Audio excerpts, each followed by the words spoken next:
Yes, kufuatia kile ambacho kinaendelea kwenye mitandao ya kijamii kuhusiana na Askofu Gwajima na kuendeleza ule msimamo wake ambao anausimamia yeye kama yeye, kutokana na kile ambacho kilikuwa kinaendelea kwenye mitandao ya kijamii kwamba anasimamia masuala mazima ya utekaji mpaka atasimama na msimamo wake mpaka pale masuala mazima ya utekaji yatakapoachwa. Haswa kauli hiyo imekuja mara baada ya siku ya jana kuweza kusambaa kwa video ambazo zilikuwa zinaonekana akitamka maneno hayo kanisani kwake, lakini pia kwenye baadhi ya press conference ambazo alikuwa akifanya na waandishi wa habari. Gwajima amekuwa ni mtu ambaye akionekana kusimama na misimamo yake ambayo hiyo amekuwa akisema. Sasa mara baada ya kauli hizo, serikali imetangaza kulifutia usajili kanisa la Ufufuo na Uzima linalomilikiwa na mbunge huyo wa Kawe, Askofu Josephat Gwajima, ikiwa ni siku moja tangu kiongozi huyo wa kiroho atangaze msimamo wake wa kuendelea kukemea vitendo vya utekaji wa watu na kupotea. Sababu ya uamuzi huo wa msajili wa jumuiya za kiraia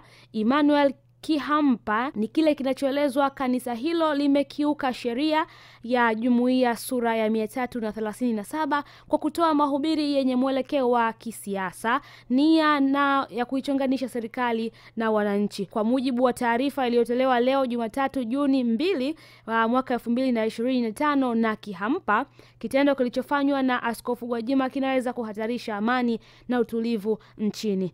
Na nikinukuu taarifa hiyo ya Kihampa, anasema kwamba kwa mamlaka niliyopewa, ofisi ya msajili wa jumuiya za kiraia inafuta usajili wa Glory of Christ Church, kanisa la Ufufuo na Uzima, kuanzia leo tarehe 2 Juni mwaka 2025. Hivyo unatakiwa kusitisha shughuli za kanisa lako mara moja, amesema Kihampa kwenye barua hiyo ambayo nakala imetumwa kwa mkuu wa jeshi la polisi IGP Camillus Wambura. Wiki moja iliyopita, Askofu Gwajima alizungumza na waandishi wa habari akikemea vitendo vya utekaji, jambo lilozua upinzani kutoka kwa miongoni mwa makada wa Chama cha Mapinduzi CCM. Lakini pia jana Jumapili Juni 1 mwaka 2025, katika ibada pamoja na maombi mengine, Askofu Gwajima alitangaza maombi ya siku 7 kuanzia leo Jumatatu katika makanisa ya Ufufuo na Uzima, zaidi ya watu 2000 ya kuombea haki na amani. Sasa hiyo ni taarifa ya kwake Kihampa, ambaye ametangaza rasmi kuweza kulifungia